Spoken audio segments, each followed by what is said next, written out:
Martin, c'est ton bébé, le ZooFest. Parle-moi ça un petit peu, la programmation qui s'en vient pour cet été. Pour cet été, on a vraiment une programmation de feu pour ZooFest. On présente 45 spectacles dans 8 salles différentes. On accueille plus de 70 artistes en juillet à Montréal pour 170 représentations. Qu'est-ce que les gens doivent comprendre? ZooFest, c'est quoi? Quand ils arrivent ici, ils ne comprennent pas nécessairement le nom. C'est quoi le lien? ZooFest, c'est une nouvelle création du groupe Juste pour rire. C'est un festival qui s'adresse aux 18-34 ans. C'est un festival qui présente de l'humour, du théâtre, de la danse, du conte. En fait, on est complètement multidisciplinaire. On est ouvert à toutes les formes d'art. Tout ce qu'on demande, c'était des shows dérangeants, hallucinamment bons et qui sont pas encore très connus pour qu'on puisse les présenter dans des petites salles à bon prix. C'est pour ça qu'on voyage à travers le monde pour trouver 50 % de notre programmation est internationale, 50 % locale. Et le 50 % qui est international, c'est des gens souvent qui sont très connus dans leur pays qu'on amène ici pour les faire découvrir aux Montréalais. Martin, pour le ZooFest, qu'est-ce que tu nous prépares cette année? Je prépare un show d'1 heure, donc c'est pas un one-man show, mais c'est une proposition de one-man show en réalité que j'auto-produis moi-même, mais j'ai beaucoup d'aide au niveau créatif. Il y a beaucoup de gens qui m'aident dans la mise en scène, la conception d'éclairage et tout ça.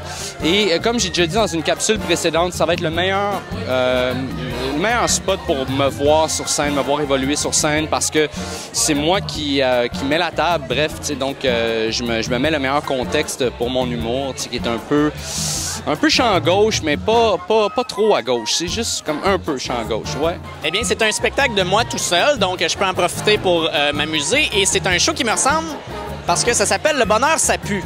Et là, déjà là, c'est un peu louche, mais c'est un peu ma critique.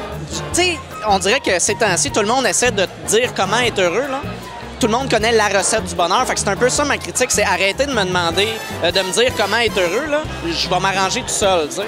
Parce que ma définition du bonheur, c'est que pour moi, le bonheur, c'est comme un pet, OK? Je suis capable de tolérer le mien, mais j'ai bien de la misère avec celui des autres.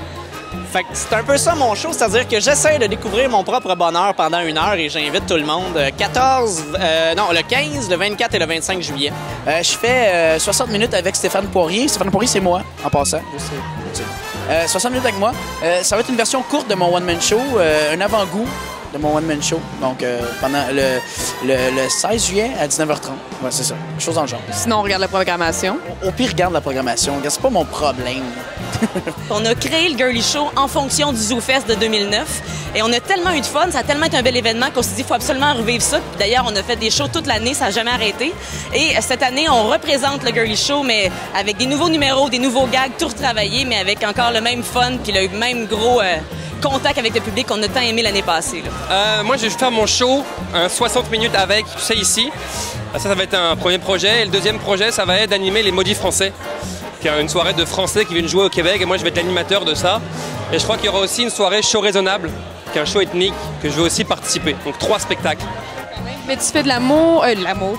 Ben oui, tu fais de l'amour. Des fois, ça m'arrive. Toi aussi, j'imagine. Pas le temps ben ces temps-ci. Là. Non. Non, mais l'humour que tu fais, tu caractériserais ça comment? C'était quand même un beau lapsus.